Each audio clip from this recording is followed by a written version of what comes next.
जय जय जय सूर्य।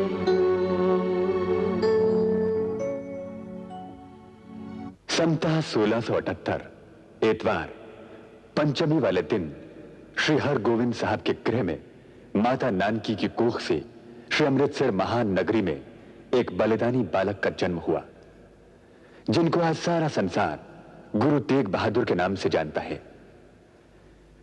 गुरु साहब के जन्म की खबर जब उनके पिता श्री हरगोविंद साहब ने सुनी तो अकाल पुरख का शुक्राना अदा किया और कहा, महान पुरुष आया।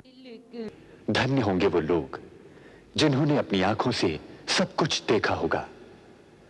गुरु साहब बचपन से ही बड़े शांत, त्यागी और वैरागी स्वभाव के थे। इसलिए पिता श्री हरगोविंद साहब ने उनका नाम रखा त्यागमल। सिर्फ 7 साल की उम्र में श्री गुरु तेग बहादुर जी ने अपने पिता को जुल्म के खिलाफ लड़ता देख और लड़ाई जीतने के बाद वो अपने पिता के साथ करतारपुर आके रहे। करतारपुर जो गुरु अर्जुन साहब का बसाया हुआ था। धन्य थे श्री गुरु तेग बहादुर जिन्होंने अपना फर्ज समझा अपने पिता का हुक्म पुगाना और बाबा गुरुदित्ता जी के साथ मिलकर तुर्की फौजों को अपना लोहा मनवाया। गुरु साहब के पिता ने जब उनकी बहादुरी को देखा तो उन्हें त्यागमल से नाम दिया तेगा। चैत की 7 तारीख दिन एतवार 1701 समत को गुरु हरगोविंद साहब जब ज्योति ज्योत समाने लगे तो माता नानकी जी ने वचन किया, मेरे तेगा बहादुर का क्या होगा? तो हुजूर ने जवाब दिया कि तेगा वो करेगा जो कोई न कर सके, जग में बड़ा प्रताप होगा।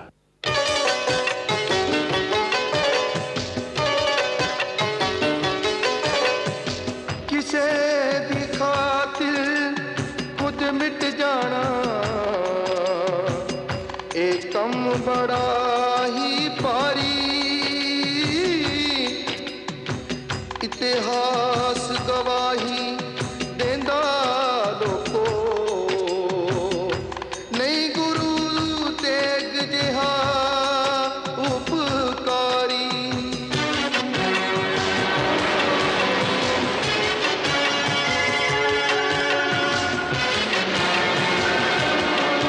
गुरु तेग बहादुर हिंद दी चादर। गुरु तेग बहादुर हिंद दी चादर। ओना पिछों दर्जा पाया पहला अपना आप गवाया। पिछों दर्जा पाया गुरु तेग बहादुर हिंद दी चादर। गुरु तेग बहादुर हिंद दी चादर। होना पिछों दर्जा पाया पहला अपना आप गवाया। पिछों दर्जा पाया गुरु तेग बहादुर हिंद दी चादर।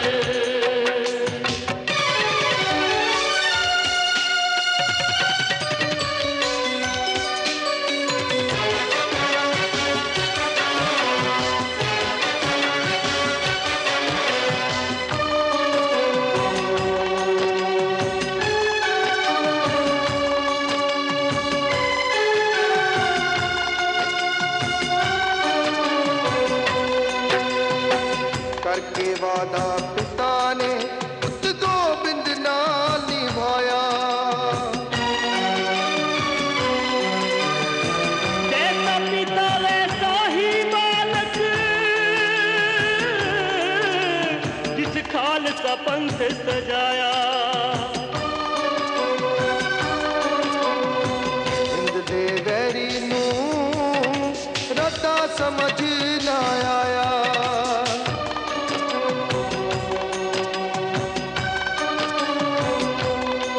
ओना पिछों दर्जा पाया पहला अपना आप गवाया। पिछों दर्जा पाया गुरु तेग बहादुर हिंद दी चादर।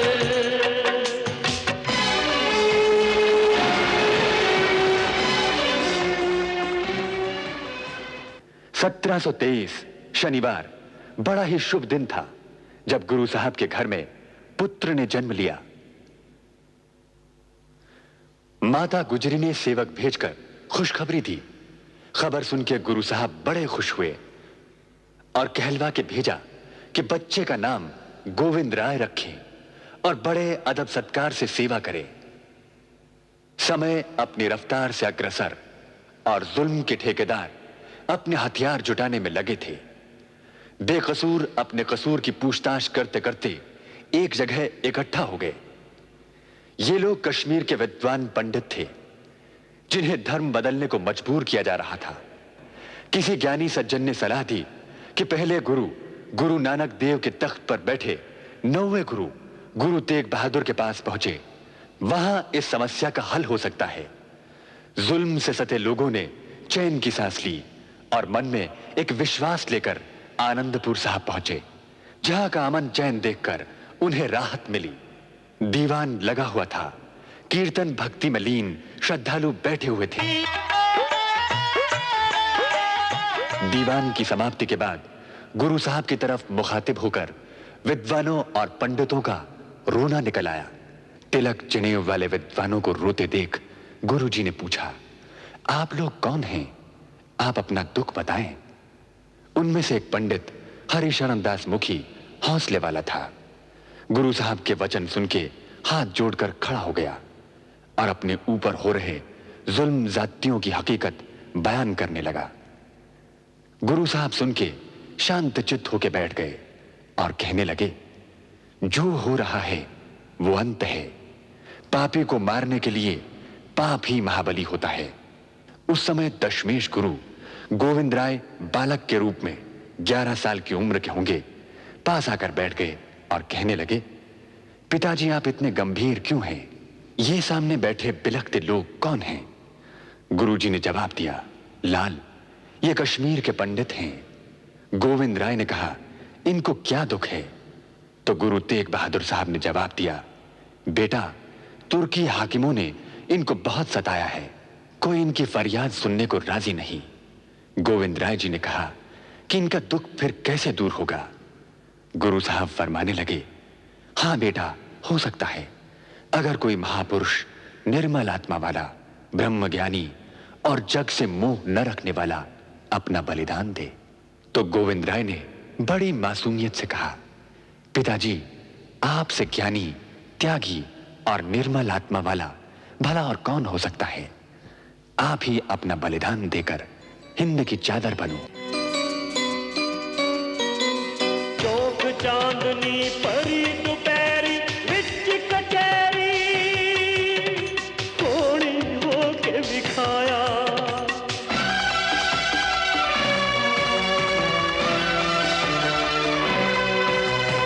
एक तसी है थक गए वैरी रोपे पैरी, रता न मुख कुमलाया।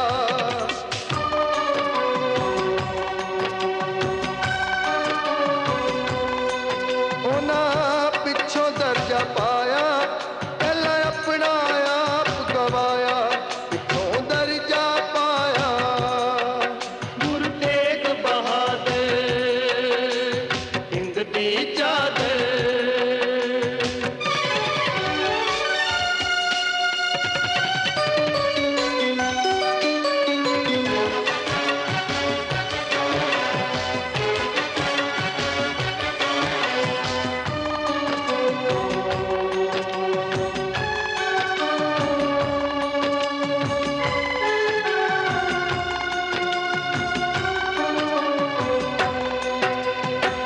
मक्खन शाह दे बेड़े नू मोटा दे के पार कराया।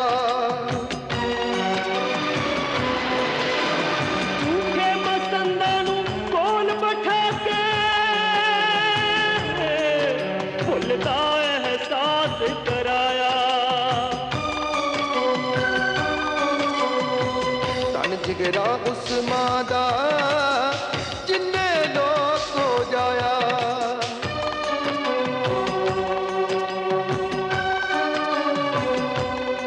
ओना पिछों दर्जा पाया, पहला अपना आप गवाया, पिछों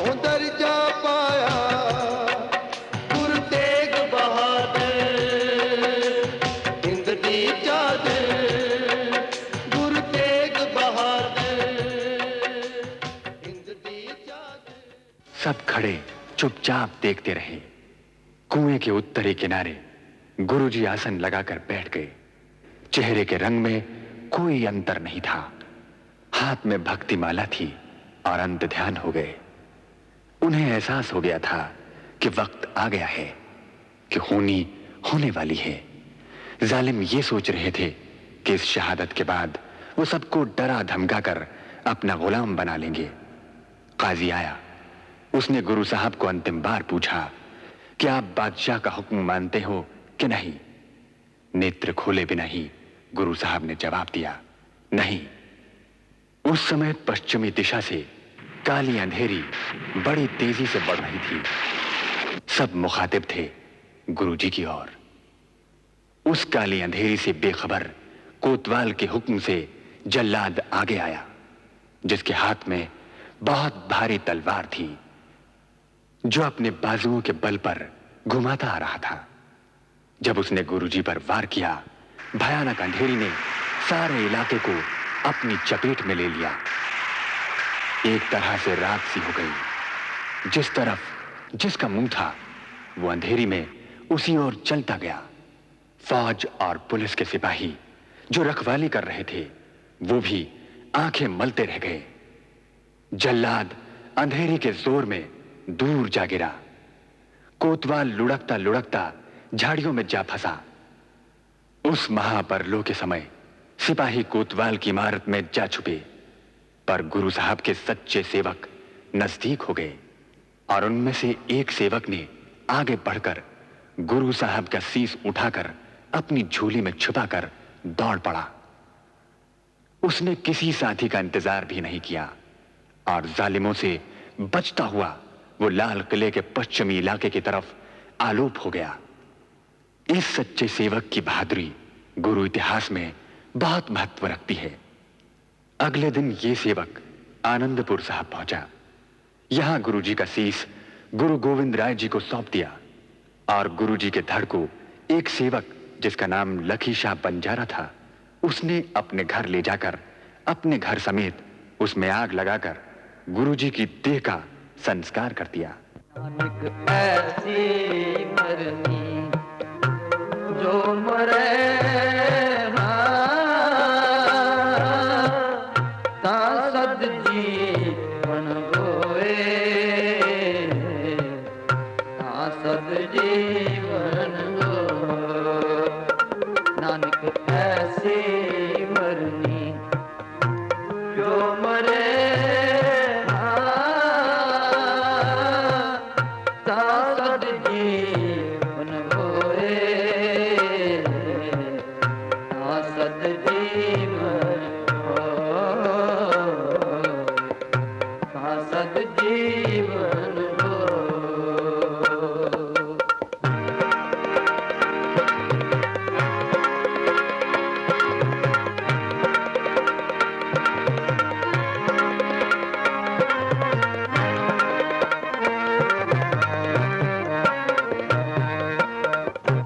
क्या जाना कि मरेंगे,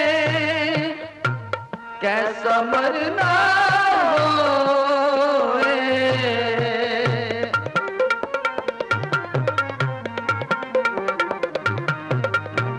क्या जाना कि मरेंगे, कैसा मरना सद जीवन होए, सद जीवन हो। नानक ऐसी मरनी जो मरे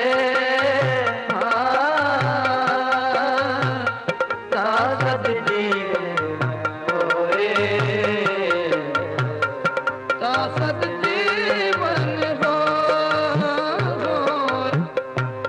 सद जीवन हो। तीसरे दिन आग ठंडी हुई तो भाई लकी शाह बंजारे ने उस राख में से गुरु साहब की अस्थियों को इकट्ठा करके वहां रख दिया और उस स्थान की पूजा करने लग पड़ा। उसी स्थान पर आज गुरुद्वारा रकाबगंज साहब अपने आप में इतिहास समाये हुए हैं। से खातिर खुद मिट जाना एक कम बड़ा ही पारी इतिहास गवाही देंदा लोको नहीं गुरु तेग जिहा उपकारी। गुरु तेग बहादुर हिंद की चादर कहलाए जाने वाले 9वें गुरुजी ने जो जोत जलाई थी उस जोत को हमेशा जरूरत रहेगी सद्भावना, प्रेम और प्यार रूपी खुराक की, ताकि जुल्म, फिरका परस्ती की अंधेरी इस लौ को मध्यम न कर सके। गुरु साहब के जुल्म के खिलाफ दी गई कुर्बानी भला किस तरह भुलाई जा सकती है।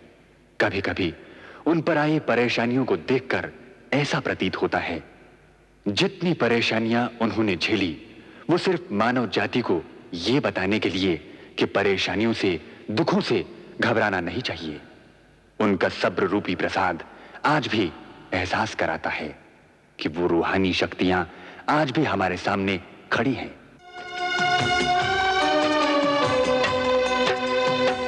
करके वादा